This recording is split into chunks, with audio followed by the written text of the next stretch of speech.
nothing but the truth. Hello, I'm Raj Chengappa from India Today and your host for Nothing But the Truth.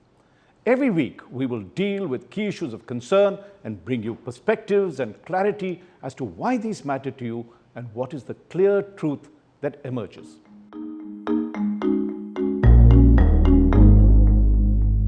With so much focus on the Gaza war, unfortunately, there has not been too much attention on other international issues.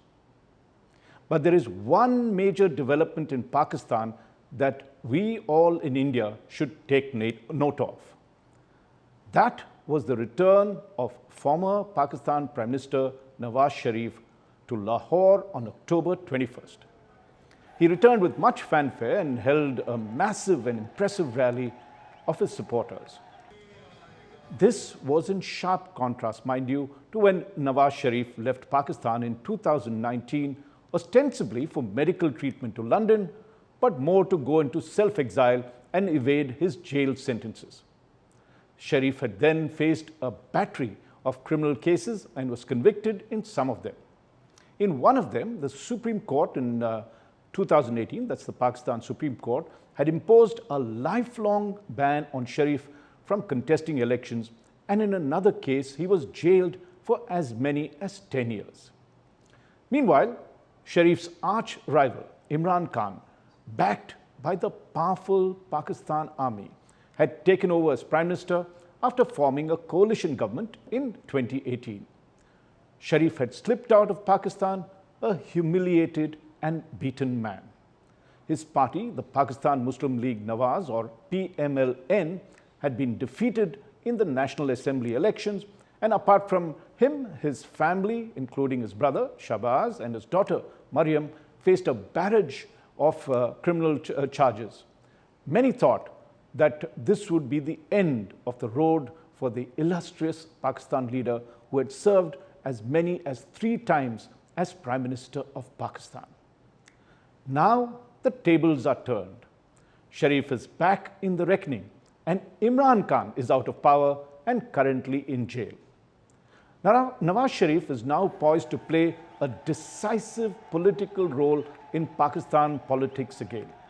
So in this episode of Nothing But the Truth, we would look at new political power games in Pakistan and analyze the significance of Nawaz Sharif's return to the center stage and the big challenges he faces.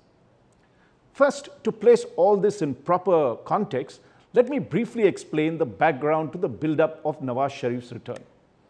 After having served 4 of his 5-year term as Prime Minister, Imran Khan was removed when he lost a vote of confidence in Parliament in April 2022. That was last year. This was after he fell out with the Pakistan Army, if you would recall, who had backed him solidly earlier. But Khan was not one to take things lying down, and he hit back hard. He held massive rallies where he crossed many red lines, including directly attacking the Pakistani army, apart from denouncing the US. Khan remained hugely popular with the masses. This despite his average performance as Prime Minister, which saw the economy go downhill and inflation soar, leading to a major balance of payment crisis for Pakistan. In May, his supporters crossed another huge red line when they went on the rampage, attacking the Lahore co-commander's house and even the headquarters in Rawalpindi. Khan's action was seen as a direct challenge to the authority of the new Pakistan Army Chief, Asim Munir, who ordered a major crackdown on Khan's supporters and his key ministers.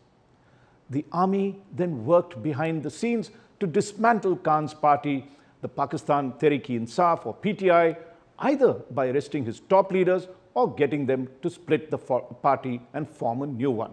Those who quit the party included the PTI's senior vice president and spokesperson, Fawad Chowdhury, and Khan's former Minister for Human Rights, Shireen Mazari. Khan's old friend, Jahangir Khan Tareen, or JKT as he's called, from the Ishtiham-e-Pakistan Party or IPP, which has over 120 former leaders and lawmakers of the PTI that had joined him. IPP is now seen as the new King's Party, that is backed by the Pakistan army, and those who stood by Imran Khan, including former Foreign Minister Shah Mahmood Qureshi, are languishing in jail, having been arrested for various criminal charges. In the meanwhile, after Khan was ousted as Prime Minister, a new political dispensation backed by the army took charge. The opposition parties formed an alliance called Pakistan Democratic Movement, or PDM, which was tacitly backed by the Pakistan army. The PDM formed the government with Nawaz Sharif, Nawaz's younger brother, emerging as the new Prime Minister. Two major parties formed the backbone of the PDM Alliance. This was Nawaz Sharif's party, the PMLN, and the Pakistan People's Party, or PPP, headed by Bilawal Bhutto Zardari, the son of the former Pakistan Prime Minister, the late Benazir Bhutto, and former Pakistan President Asif Ali Zardari.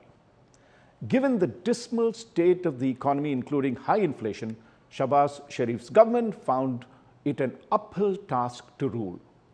The PDM was becoming increasingly unpopular, while ironically, Imran Khan's popularity, though he was responsible for much of the failure of the economy, grew exponentially, especially in Punjab, the politically important province of Pakistan.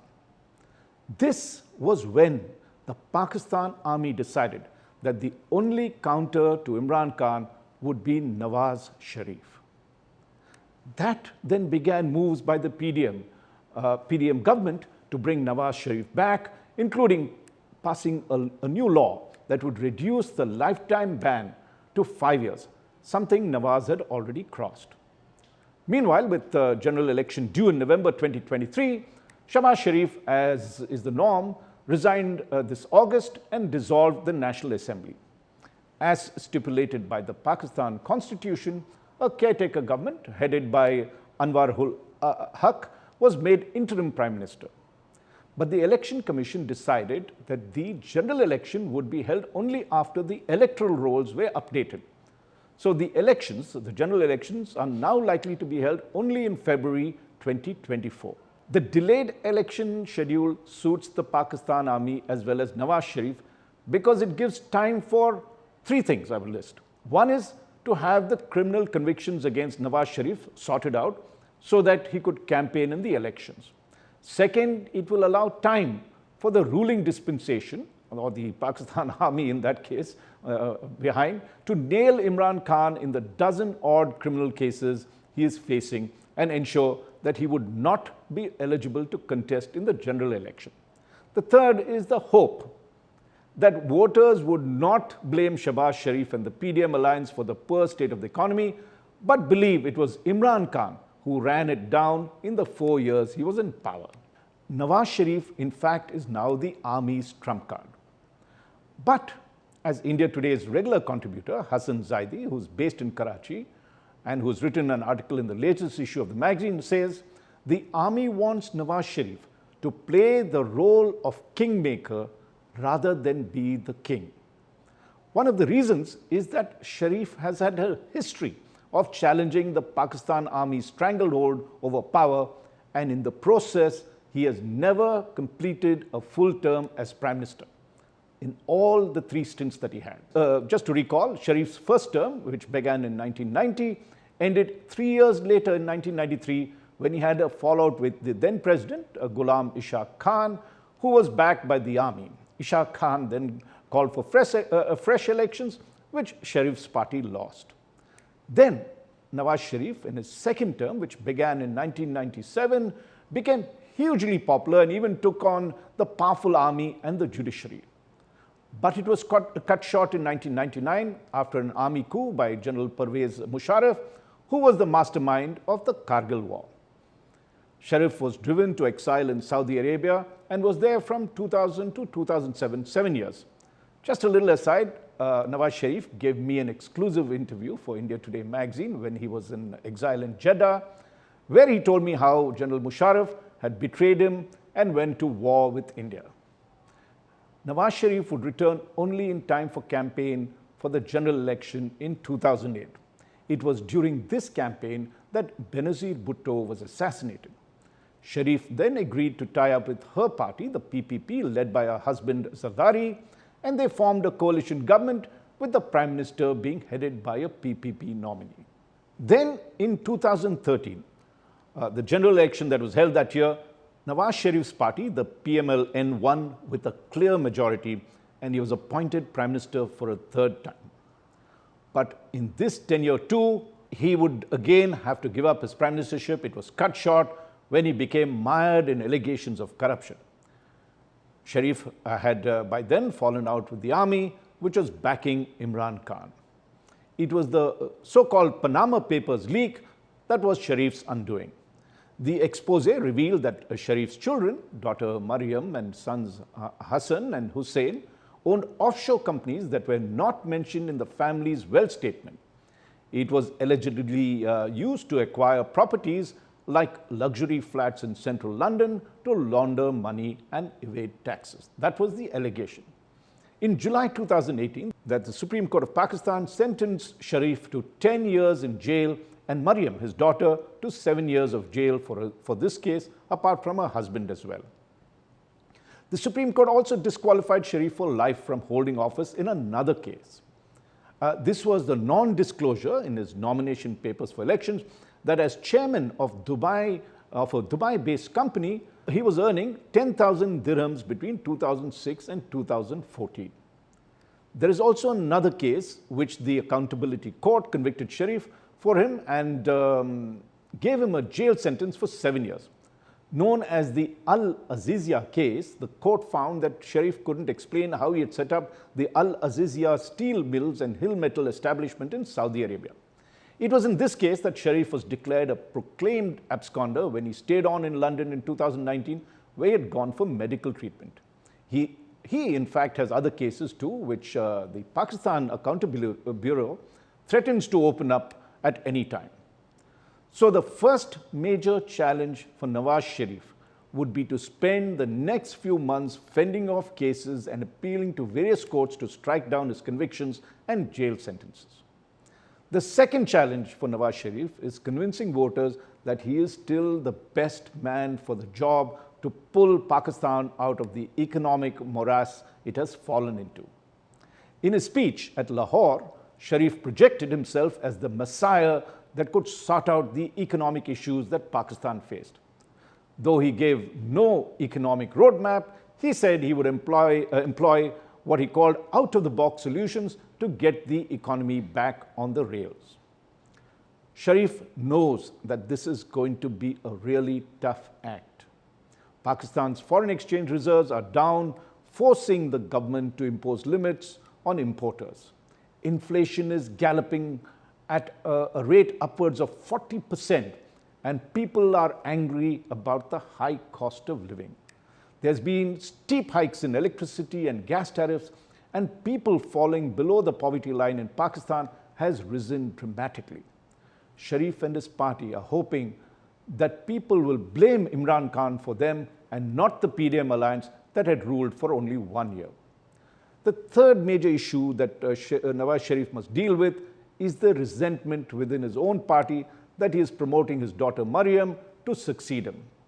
His brother Shahbaz Sharif and Shahbaz's son Hamza are also vying to take up the mantle of a prime ministership or the leadership of PMLN. Within the party, there are rumblings among second-tier politicians over the dynastic succession. In fact, Imran Khan has been raising the issue of what we call in India, or what the BJP calls in India, Parivarvad, and insinuating that the Sharif family has been indulging in dynastic succession, and therefore there is a whole new crop of young voters that may agree with Khan when he makes these assertions. So apart from a new electorate and new challenges, Nawaz Sharif's fourth major challenge, and as I mentioned a part of it earlier, is relations with the Pakistan army.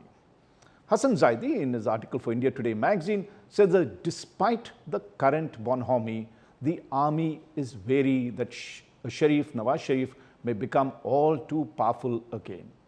Army Chief General Asim Munir is now in full command, and it has to be seen how the dynamics between the two pan out in the days ahead.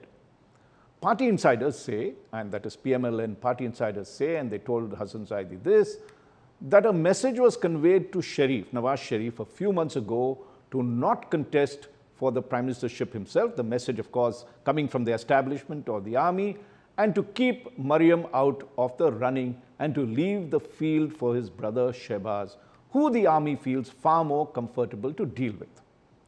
But Nawaz Sharif has decided to chart out his own course. What goes in Nawaz Sharif's favor is the army wants Imran Khan out at any cost. And the effort is to ensure that Khan is disqualified from contesting and the PTI party is decimated.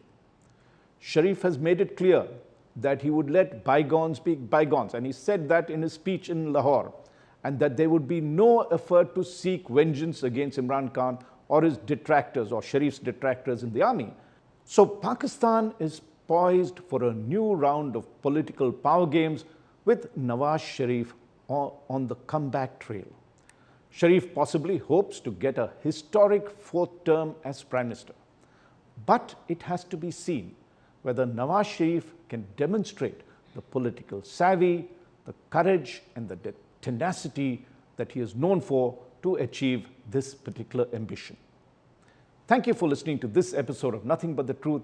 For more details, you could read the article by Hassan Zaidi in the latest issue of India Today magazine, where he goes in depth into the analysis of how Nawaz Sharif could make the difference in Pakistan politics. I look forward to having you with me the next week. Nothing but the truth.